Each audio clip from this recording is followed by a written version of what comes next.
السلام علیکم ورحمۃ اللہ وبرکاتہ۔ الحمد للہ رب العالمین والصلاة والسلام علی شمس الہدایۃ والیقین وعلی آلہ وصحبہ اجمعین، اما بعد فاعوذ باللہ من الشیطان الرجیم، بسم اللہ الرحمن الرحیم۔ قل ان کنتم تحبون اللہ فاتبعونی یحببکم اللہ، صدق اللہ العظیم۔ کی محمد سے وفا تو نے تو ہم تیرے ہیں، کی محمد سے وفا تو نے تو ہم تیرے ہیں، یہ جہاں چیز ہے کیا لوح و قلم تیرے ہیں۔ محمد کی محبت دین حق کی شرط اول ہے، محمد کی محبت دین حق کی شرط اول ہے، اس میں اگر رہے خامی تو سب کچھ نامکمل ہے۔ میرے محترم بزرگوں اور دوستوں، آج میری گفتگو کا موضوع عشق رسول اور علماء دیوبند ہے۔ میرے بھائیوں، ہم سب سے پہلے عشق کی تعریف معلوم کرتے ہیں تو قرآن کہتا ہے اشد حبا، جب محبت حد سے زیادہ بڑھ جائے، اعلیٰ معیار کو پہنچ جائے تو سمجھو یہ عشق ہے۔ پھر ہم قرآن ہی سے معلوم کریں کہ یہ عشق ہم کس سے کریں تو قرآن یوں کہتا ہے النبی اولیٰ بالمؤمنین من انفسہم، کہ نبی ہی تمہارے نزدیک سب سے زیادہ محبوب ہونا چاہیے، لہذا یہ عشق تم نبی سے کرو۔ پھر ہم نبی اکرم صلی اللہ علیہ وسلم کے ارشادات سے معلوم کرتے ہیں تو آقا خود فرماتے ہیں لا یؤمن احدکم حتی اکون احب الیہ من مالہ وولدہ والناس اجمعین،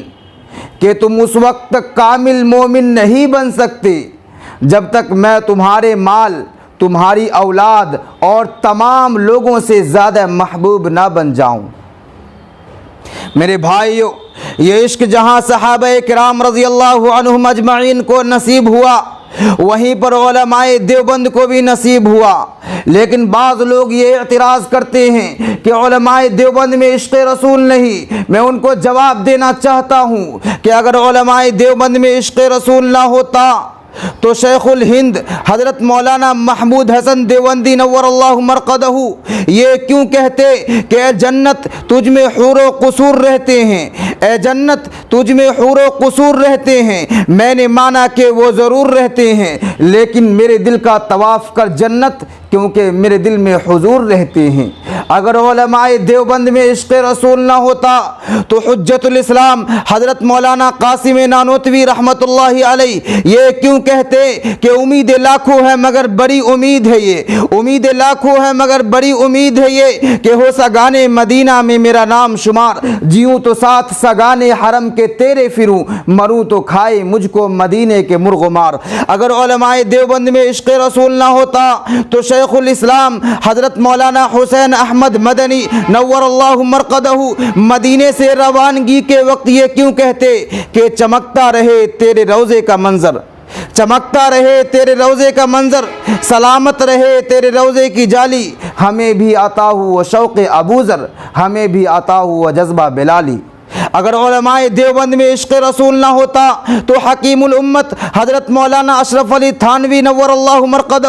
یہ کیوں کہتے کہ عشق رسول ایسا دریا ہے جس کا کوئی کنارہ نہیں، عشق رسول ایسا دریا ہے جس کا کوئی کنارہ نہیں، اس جگہ بجز جان سونپنے کے کوئی چارہ نہیں۔ اگر علماء دیوبند میں عشق رسول نہ ہوتا تو حضرت مولانا شاہ جمال الرحمن مفتاحی یہ کیوں کہتے کہ قلم میرا قاصر زباں میری عاجز، قلم میرا قاصر زباں میری عاجز، محمد کی عظمت بتاؤں میں کیسے، ہے محبوب رب وہ امام رسول، وہ فضائل مکمل سناؤں میں کیسے۔ درود و سلاموں کی بارش ہو یا رب نبی مکرم شفیع الورا پر، درود و سلاموں کی بارش ہو یا رب نبی مکرم شفیع الورا پر، ثنا اس دعا پر زباں روکتا ہوں مگر دل کی حسرت مٹاؤں میں کیسے۔ اگر علماء دیوبند میں عشق رسول نہ ہوتا تو حضرت مولانا قاری صدیق احمد باندھوی نور اللہ مرقدہ یہ کیوں کہتے کہ تمنا ہے کہ گلزار مدینہ اب وطن ہوتا، تمنا ہے کہ گلزار مدینہ اب وطن ہوتا، وہاں کے گلشنوں میں کوئی اپنا بھی چمن ہوتا، بسر اب زندگی اسی دیار قدس میں ہوتی، وہیں جیتا وہیں مرتا وہیں گورو کفن ہوتا۔ الغرض علماء دیوبند میں عشق رسول کی بہت ساری مثالیں موجود ہیں، تو پتہ یہ چلا کہ علماء دیوبند میں عشق رسول ہے، بلکہ کوٹ کوٹ کر بھرا ہوا ہے۔ ارے ان کا تو حال یہ ہے کہ وہ نبی کے دیوانے، مصطفیٰ کے مستانے، شمع رسالت کے پروانے، حضور کے فرزانے، تابعدار و جانثار اور دین پیغمبر کے خدمت گزار ہیں۔ میرے بھائیوں، عشق رسول صرف زبانی دعویٰ کرنے کا نام نہیں ہے، صرف حضور کی شان میں قصیدے پڑھنے کا نام نہیں ہے، صرف حضور کی تعریف کرنے کا نام نہیں ہے، کیونکہ اگر صرف زبانی دعویٰ کرنے کا نام عشق رسول ہوتا تو بڑے سے بڑا کافر اور ہندو بھی عاشق رسول ہوتا۔ جی ہاں، حضور کی تعریف کرتے ہوئے ہندوؤں نے بھی قصیدے پڑھے ہیں۔ چنانچہ جگناتھ آزاد کہتا ہے کہ غرض دنیا میں چاروں سمت اندھیرا ہی اندھیرا تھا، غرض دنیا میں چاروں سمت اندھیرا ہی اندھیرا تھا، نشان نور گھومتا ظلمت کا بسیرا تھا، کہ دنیا کے افق پر دفعتاً سیلاب نور آیا، جہان کفر و باطل میں حقیقت کا ظہور آیا، حقیقت کی خبر دینے بشیر آیا نذیر آیا، حقیقت کی خبر دینے بشیر آیا نذیر آیا، شہنشاہوں نے جس کے پاؤں چومے وہ فقیر آیا، مبارک ہو زمانے کو ختم المرسلین آیا، مبارک ہو زمانے کو ختم المرسلین آیا، صحاب رحم بن کر رحمت للعالمین آیا۔ خوشبو شرما نے کہا تھا کہ ہندو تو میں ضرور ہوں کافر نہیں ہوں میں، ہندو تو میں ضرور ہوں کافر نہیں ہوں میں، حاصل مجھے بھی دولت عشق رسول ہے۔ چرن سنگھ نے کہا تھا کہ بشر کو اس بشر کی یاد سے تسکین ملتی ہے، بشر کو اس بشر کی یاد سے تسکین ملتی ہے کہ جس کا نام لوح عرش پہ تحریر ہے ساقی۔ میرے بھائیوں، لیکن علماء دیوبند نے صرف زبانی عشق پر اکتفا نہیں کیا، بلکہ عملی طور پر بھی عشق کر کے بتلایا۔ چنانچہ حجت الاسلام حضرت مولانا قاسم نانوتوی رحمت اللہ علیہ مدینے سے 7 میل قبل ہی اپنی جوتیاں اتار لی۔ شاگردوں نے کہا کہ حضرت مدینے کا راستہ انتہائی سنگلاخ اور کانٹوں سے بھرا ہوا ہے، آپ کے پاؤں میں زخم آ جائے گا، آپ کے پیر زخم آلود ہو جائیں گے۔ تو آپ نے فرمایا کہ نازاں ہے جس پہ حسن وہ حسن رسول ہے، نازاں ہے جس پہ حسن وہ حسن رسول ہے، یہ کہکشاں تو آپ کے قدموں کی دھول ہے۔ اے کاروان شوق یہاں سر کے بل چلو، اے کاروان شوق یہاں سر کے بل چلو، کہ طیبہ کے راستے کا تو کانٹا بھی پھول ہے۔ جنگ آزادی کے موقع پر جب آپ کے خلاف گرفتاری کا وارنٹ جاری ہوا تو 3 دن سے زیادہ روپوش رہنے کو آپ پسند نہیں فرمائے۔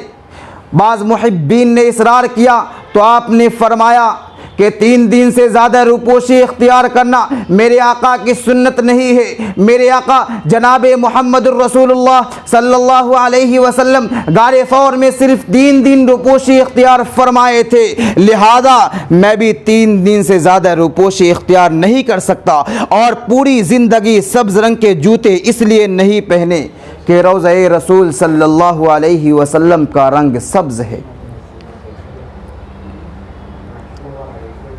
حضرت مولانا رشید احمد گنگوہی نور اللہ مرقدہ 22 برس تک تکبیر اولیٰ فوت نہیں کی، حدیث پڑھنے والوں کی جوتیوں کو اپنی مقدس پگڑی میں جمع فرمائی،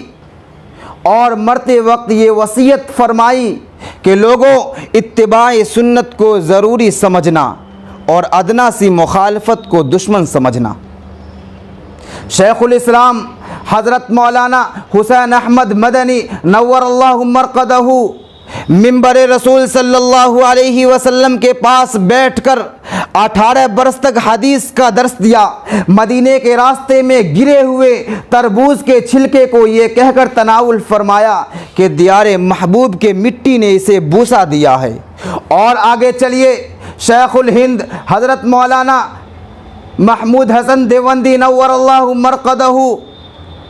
روزانہ عشاء کی نماز کے بعد بیٹھ کر 2 رکعت نماز پڑھتے تھے۔ شاگردوں نے کہا کہ حضرت بیٹھ کر نماز پڑھنے میں ثواب کب ملتا ہے؟ تو آپ نے فرمایا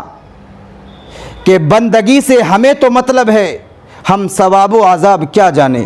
بندگی سے ہمیں تو مطلب ہے، ہم ثواب و عذاب کیا جانیں، کس میں کتنا ثواب ملتا ہے، عشق والے حساب کیا جانیں۔ الغرض، علماء دیوبند نے عشق رسول میں ڈوب کر قولی و عملی سچے عشق کا ثبوت دیا، اور ایسی شکل، ایسی نسل، ایسی گفتار، ایسی کردار پیش کیے کہ لوگ یہ کہنے پر مجبور ہو گئے کہ یہ خادم اسلام ہے، عاشق خیر الانام ہے۔